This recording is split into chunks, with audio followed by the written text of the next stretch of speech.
Mari kita bersatu dalam doa. Jangan bangga di rumah Tuhan kami katakan kau setia, kau mulia. Karena kasih setiamu kami ada sampai saat hari ini. Tuhan, karena kasih setiamu lebih dari hidup, maka bibir kami memuji menyembahmu selamanya. Tuhan, Engkau yang tahu kedalaman hati kami. Kami ditebus, kami diampuni, kami dibela, kami ditolong. Kami dibawa pada pengalaman-pengalaman yang dahsyat dan ajaib dengan Tuhan. Urapi hamba-Mu dan sidang jemaat-Mu untuk kami diajar dalam kebenaran firman-Mu. Kalau langit dan bumi akan lenyap, tetapi perkataan firman-Mu akan tetap tinggal untuk selama-lamanya. Kami tahu dan percaya orang yang berjumpa dengan Yesus tidak pernah akan dikecewakan. Di dalam nama Tuhan Yesus bersama kita katakan amin. Shalom Bapak Ibu Saudara yang terkasih dalam Tuhan, jemaat LOB Ministry. Bagaimana kabarnya? Luar biasa ya, karena kita punya Allah yang luar biasa. Haleluya, haleluya. Hari ini saya akan bicara sebuah tema yang berjudul mengapa kita harus mengasihi.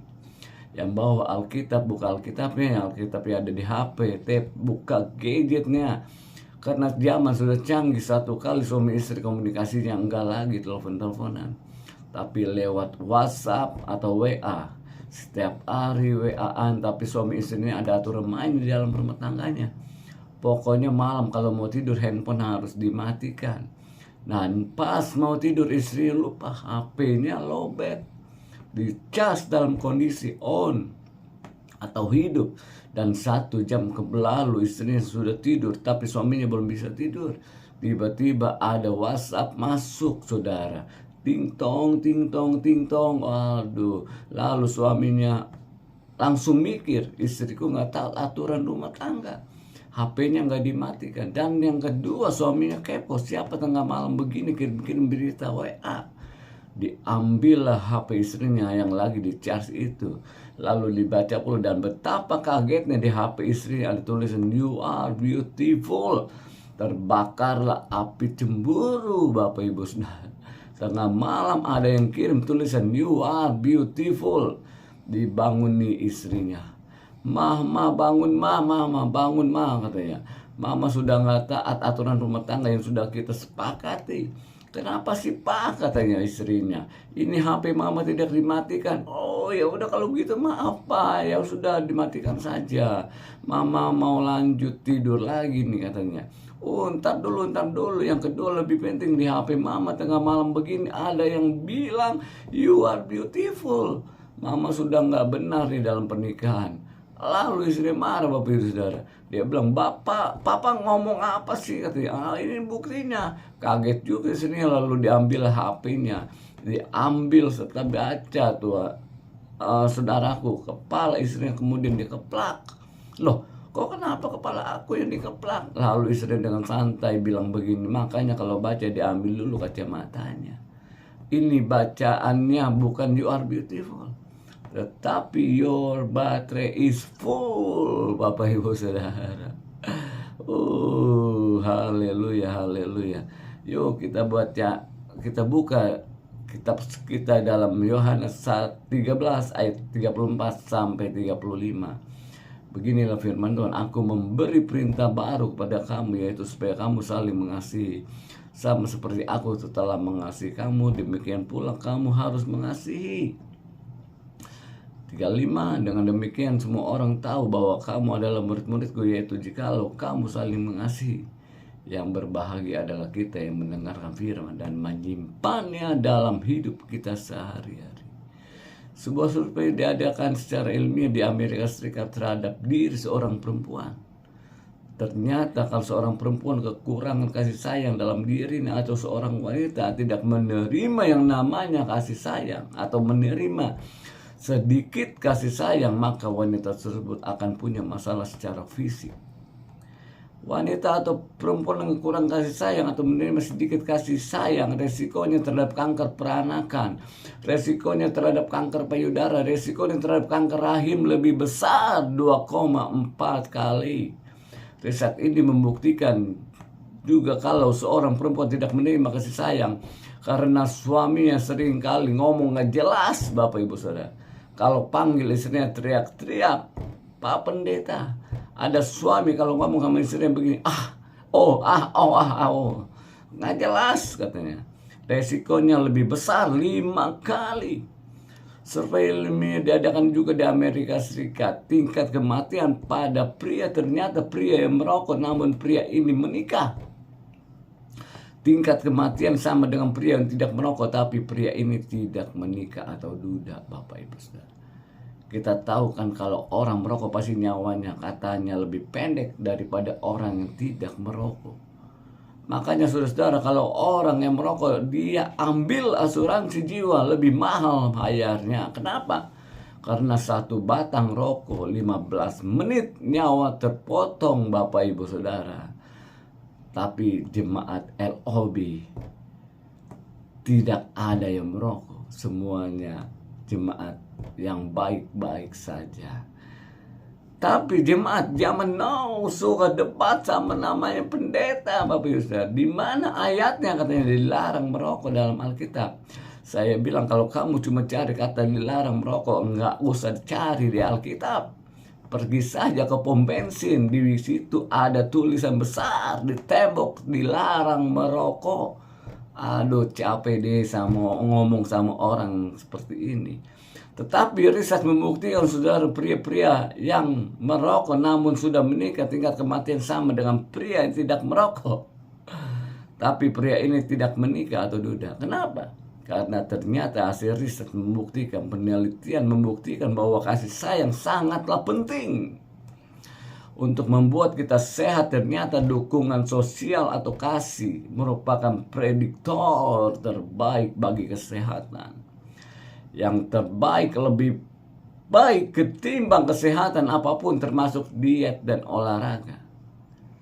Jadi riset ini mengatakan kalau orang mau sehat dia harus menerima atau mengalami kasih yang benar dalam hidupnya.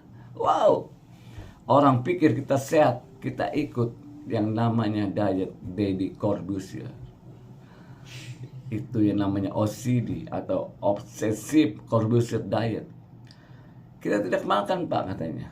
Cuma makan 8 jam, 6 jam, 4 jam. Terus kita makan hanya 1 kali 24 jam. Itu namanya sama kayak perguruan Shaolin, Bapak Ibu Saudara. Shaolin Butong Pai. Sayangnya kenapa? Botaknya nggak ikut juga kayak Deddy Corbuzier.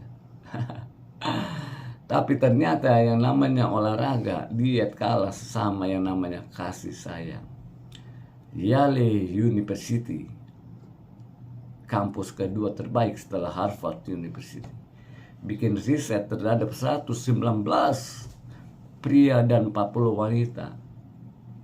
Hasil riset ini menggagalkan, mengatakan mereka yang merasa dicintai dan mendukung oleh pasangannya memiliki lebih sedikit penyumbatan di arteri jantungnya dibandingkan dengan kelompok yang merasa kurang dicintai. Riset ini mau mengatakan kalau orang punya masalah sama jantungnya itu kurang disayang-sayang sama suaminya. Seorang dokter di Amerika Serikat ini adalah dokter yang heboh karena dokter ini spesialis membantu orang untuk bunuh diri. Yang namanya Dr. Jake Kevorkian. Saking hebohnya dibuat film, Bapak Ibu Saudara. Karena ini dokter melanggar sumpah Hipokrates. Dokter itu harus menyelamatkan nyawa pasiennya apapun caranya, harus ditolong. Tapi kebalikan dengan dokter yang namanya Dr. Jake Kevorkian, dia menolong orang yang merasa dirinya sudah tidak sanggup lagi terhadap penderitaan. Orang yang punya lagu dan berkata, aku tak sanggup lagi menderita di dunia ini. Aduh, dia langsung telepon Dr. Jack. Dr. Jack ini sempat masuk penjara, Bapak Ibu Saudara. Dia survei orang-orang yang bunuh diri dibantu oleh Dr. Jack. The vast majority, 67%, they had no social or family support. Jadi orang-orang tuh nggak sanggup mengalami apa yang namanya penderitaan. Bukan karena penyakitan semata-mata, tapi nggak ada orang yang kasih dukungan sama dia.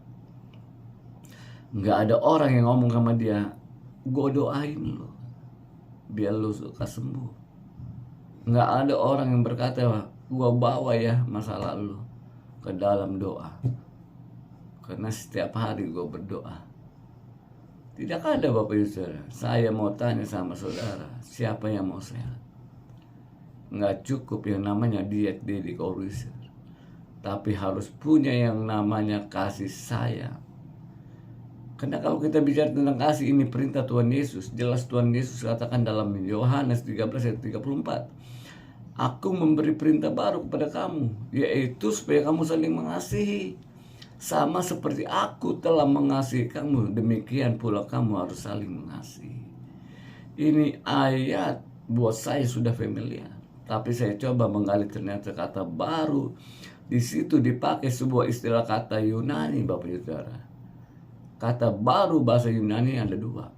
Yang pertama adalah neos, dan yang kedua adalah kainos. Neos kita tahu ada yang namanya neoliberalisme. Ini baru dari segi waktu, tetapi baru yang dalam kualitas, baru yang lebih baik, baru yang berbobot, baru yang mantap. Itu namanya kainos. 2 Korintus 5 ayat 17 firman Tuhan berkata, jadi siapa yang ada dalam Kristus, ia adalah ciptaan baru.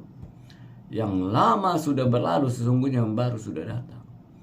Itu kainos yang dipakai. Jadi kalau orang dalam Kristus memiliki hidup yang berkualitas, temannya di kantor bilang, gua lihat lu sekarang sudah berubah nih.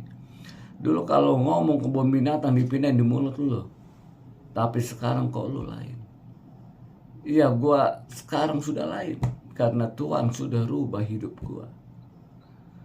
Suami mesti ngomong sama istrinya, lu semenjak ke gereja, lu semenjak datang ke LOB Ministry, kalau dulu lu ngomong, ya ampun deh katanya, gua ngomong satu kata, lu ngomong satu kalimat. Gua ngomong satu kalimat, lu ngomong satu paragraf.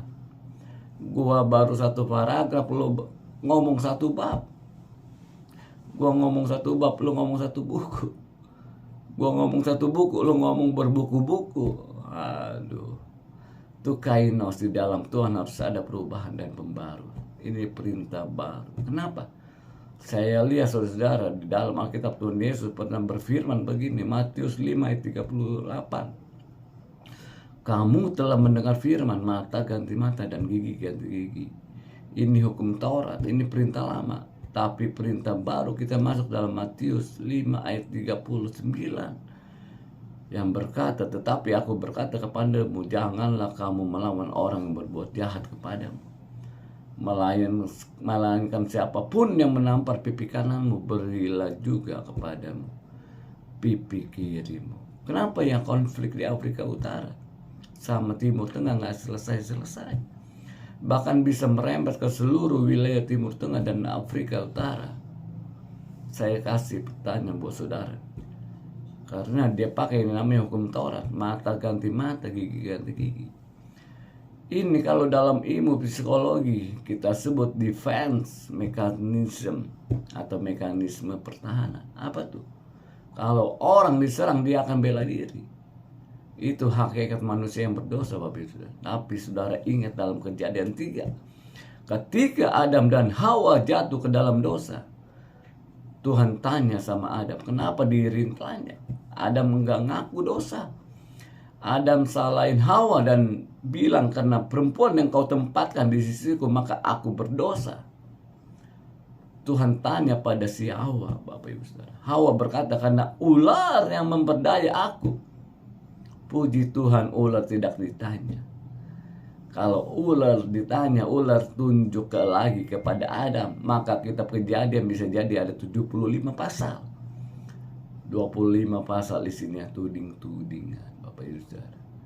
Tapi Tuhan memberikan perintah di dalam Matius 5 ayat 39, tetapi aku berkata kepadamu, janganlah kamu melawan orang yang berbuat jahat kepadamu, melainkan siapapun yang menampar pipi kananmu, berilah juga pipi kirimu. Michael Hart tulis buku, dan dia mengumpulkan dari peradaban manusia siapa yang beri pengaruh. Dia berikan 100 orang, Bapak Ibu. Dan dia beri ranking dari 1 sampai 100. Di dalam buku itu Tuhan Yesus taruh urutan ketiga, yang hanya yang harusnya Tuhan Yesus ditaruh urutan pertama. Saya heran saudara, kenapa? Ini saya kutip alasannya. Jadi gara-gara kita semua Tuhan Yesus mendapat urutan ketiga. Karena ada orang Kristen berantem di kompleks perumahannya. Temannya bilang gini, loh, kok lu gebukin orang katanya? Padahal kan lu orang Kristen, tampar pipi kanan kasih pipi kiri. Lalu dia jawab, persoalannya yang gua nggak ditampar katanya. Persoalannya gua nggak ditampar, gua ditendang katanya. Dan nggak ada ayatnya. Jadi gua gebukin balik. Luar biasa deh, pintar banget alasannya Bapak Ibu Saudara. Perintah baru, kasih yang berkualitas. Perintah yang berbobot itu dasarnya adalah apa? Kalau kita menerima kasih di dalam Kristus. 1 Yohanes 4 ayat 11 dan 19. Jelas mengatakan, saudara-saudaraku yang kekasih, jikalau Allah sedemikian mengasihi kita, maka haruslah kita juga saling mengasihi. Disambung di ayat ke-19, kita mengasihi karena Allah lebih dahulu mengasihi kita. Jadi perintah Kristus bisa kita laksanakan kalau kasih Kristus sudah ada dalam diri kita. Kasih dalam bahasa Indonesia ada 1. Kalau bahasa Ibrani ada 4 Bapak Ibu Saudara. Tapi dari keempat ini 2 yang paling kontras. Eros dan agape. Kasih storge menggambarkan kasih yang ada di dalam keluarga. Menggambarkan ikatan mendalam dan penuh perhatian antara orang tua dan anak. Suami istri, saudara kandung. Kasih filia atau fileo. Kasih ini menggambarkan kasih persaudaraan. Kasih persahabatan yang melebihi ikatan keluarga. Masuk lagi dalam kasih eros. Mengacu pada cinta yang romantis atau seksual. Ini adalah hadiah Tuhan yang kepada pasangan yang sudah menikah. Dan yang terakhir adalah kasih agape. Kasih tertinggi, abadi, sempurna, penuh pengorbanan dan tanpa syarat. Tuhan Yesus mewujudkan kasih ini dengan mengorbankan dirinya untuk menebus umat manusia. Dalam 1 Korintus 13 ayat 4-8. Eros itu adalah kasih. Saya mengasihi karena I love you because bla bla bla. Saya sayang kamu karena kamu imut-imut makan semut sama semut. Saya sayang kamu karena kamu kalau ngomong pakai bahasa Inggris. Saya sayang kamu karena kamu ganteng kayak tuan sekoteng yang belum matang. Perintah Kristus bisa kita laksanakan kalau ada yang namanya kasih agape. Agape adalah kita mengasihi walaupun saya sayang sama kamu, walaupun kamu sering main badminton yang jadi kok kepalaku. Aku dikasih backhand, forehand, dan smash yang menyilang Bapak Ibu. Makanya kasih di dalam keluarga harus kasih Kristus. Kalau saudara baca dalam Efesus 5 ayat 22-25. Jelas dikatakan yang namanya hubungan suami istri harus ada yang namanya kasih Kristus. Pernikahan itu gak cukup hanya 2 arah. Tapi harus ada kualitas kasih Kristus. Dalam kasihnya yang mengikat suami istri. Saya punya prinsip Bapak Ibu Saudara. Pernikahan itu bukan bicara saya cocok sama kamu. Kamu pakai baju hitam, saya pakai baju hitam. Saya pakai jam tangan putih, kamu pakai jam tangan putih. Bukan itu saudara. Tapi pernikahan itu bicara saya cocok sama kamu. Saya mau nikah tapi harus dicocok-cocokin sampai cocok. Dengar anak muda yang hadir di sini, jangan sembarangan milih pasangan hidup. Jangan karena kita lihat dia ganti-ganti handphone, BlackBerry, Samsung, Oppo, iPhone. Jangan sempat terpesona. Ternyata dia tukang servis handphone Bapak Ibu Saudara. Kita satu saja belum lunas ya, masih kredit. Jangan kita pilih-pilih mantu karena ganti-ganti mobil, khususnya untuk calon mertua. Siapa tahu dia kerja di pabrik bengkel cat mobil Bapak Ibu Saudara. Nggak cukup dengan kasih eros. Istri kita selalu rebonding rambutnya, selalu pedikur, manikur, dan dekukur. Nggak cukup. Makanya anak muda mau cari jodoh buka mata lebar-lebar. Jangan bilang cinta itu buta. Kau kalau sudah menikah sudah tidak ada cinta.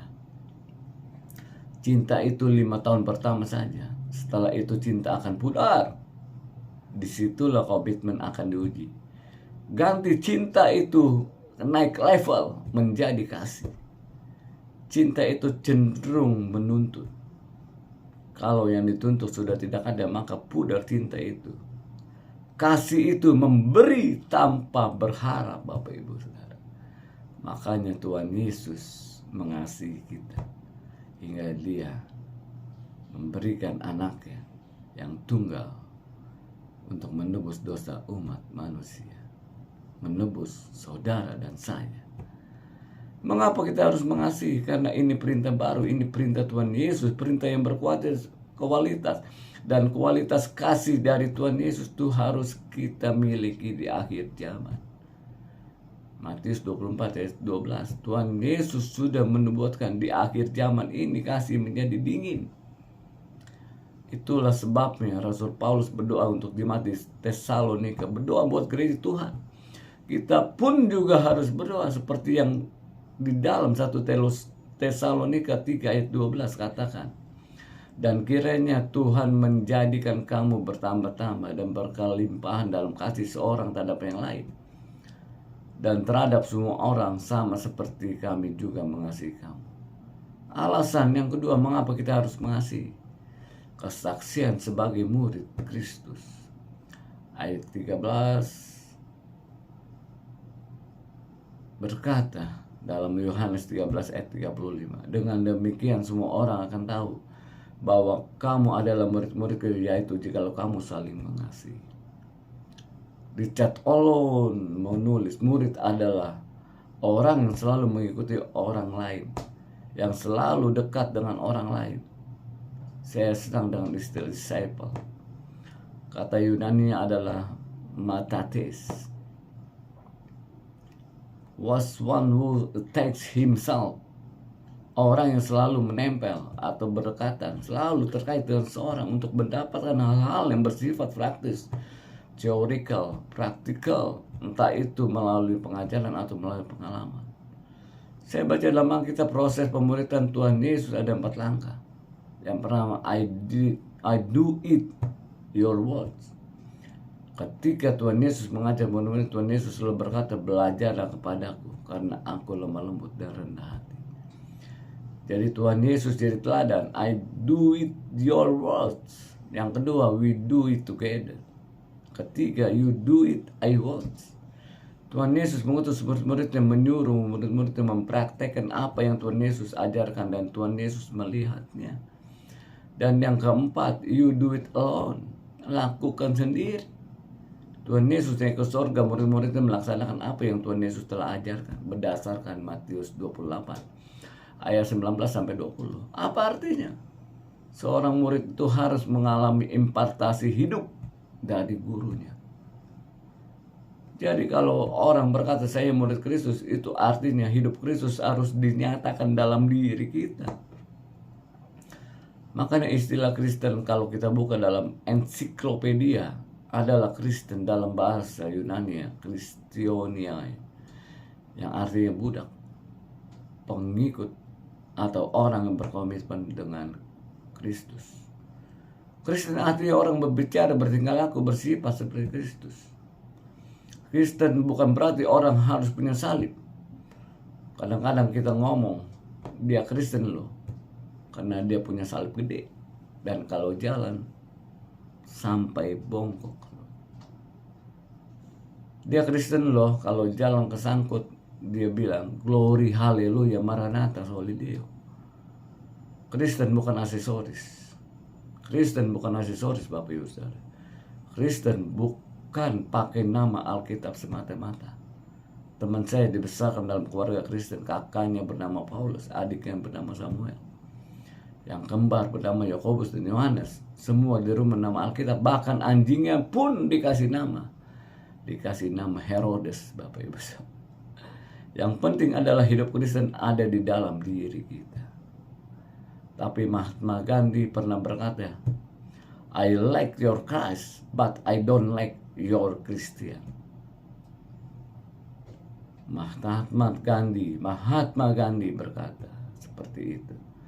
Dia adalah tokoh orang India, orang besar di India, pejuang dari India. Dia tuh baca Alkitab, Bapak Ibu Saudara. Dia ngefans berat sama yang namanya Tuhan Yesus. Makanya waktu dia tinggal di Afrika Selatan, di tengah komunitas orang India, dia coba ke gereja. Tapi waktu itu kan ada paham yang namanya apartheid. Adalah paham yang membedakan orang berdasarkan warna kulit. Gereja waktu paham apartheid itu masih menguasai mereka. Dan gereja dibagi dalam 3 kelompok. Yang pertama gereja kulit hitam. Yang kedua kulit putih. Dan yang ketiga kulit berwarna. Kalau kita nih termasuk kulit berwarna. Mahatma Gandhi baca dalam Alkitab bahwa Yesus mengasihi semua orang. Termasuk orang berdosa, itu yang dia tahu.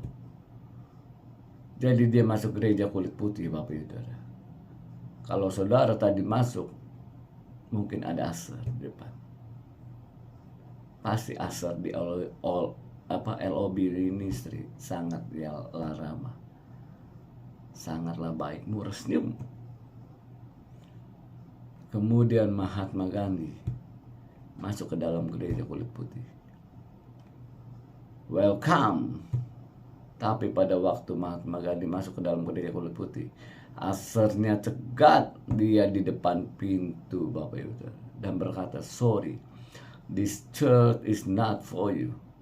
Your church is over there, katanya. Dia main asal tunjuk, over there. Shock, Bapak Ibu Saudara. Dia kaget. That's why he said, I like your Christ. I don't like your Christian. Mengapa kita harus mengasihi sesama seperti kita harus mengasihi diri kita sendiri? Karena ketika kita mengasihi, kita menyaksikan hidup kita adalah murid Kristus. Gimana caranya? Supaya orang-orang sungguh mengalami kasih Kristus. Dalam Yohanes 13:35, Tuhan Yesus mengatakan begini, dengan demikian semua orang akan tahu bahwa kamu adalah murid-muridku, yaitu jikalau kamu saling mengasihi. Saya lihat, kita tahu itu yang namanya ginosko. Ginosko itu artinya adalah to know by experience. Tahu karena mengalami. Tahu karena mengalami Tuhan yang ada di dalam kita. Sukses buat saudara. Sukses buat saudara. Jemaat LOB Ministry. Tuhan Yesus memberkati. Shalom.